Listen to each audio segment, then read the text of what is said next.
we're gonna do something called the overhead squat assessment. So typically when you set up with this one, you put the dowel overhead, then you get about a 90-degree bend, you bring your arm straight up, and then the legs, the width should be the inside of your inside of your foot should line up with the crease of your armpit here. Foot is gonna point straight ahead. This is a dynamic postural assessment, so it's not your ability to squat with the toes turned out, so you need to keep this straight. So first one you're gonna do is scored on 3 levels, 1, 2, 3. So 3 is when they have 0 problems. 2 is, I'll take you through it when I start. So I'll start with 1. So again here, you're gonna have your client stand on top of a dowel, and this dowel is also gonna line up with your ear, shoulder, hip, knee, elbow.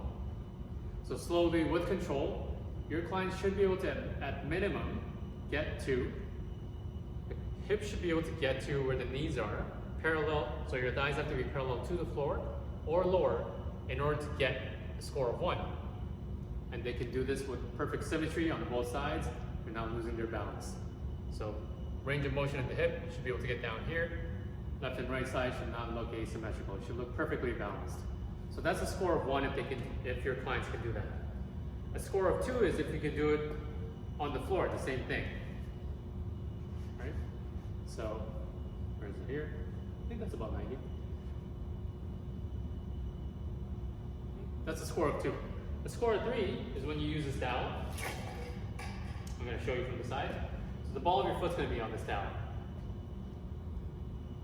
So most people will not get a score of 3, but I'll demonstrate it just so you can see what it's supposed to look like.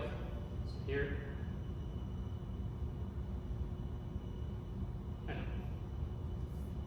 so just make sure that they can pause for a count of 1 when they get down. So that's a score of 1, 2, and 3. And that is the order that I actually recommend that you do it because they get progressively harder.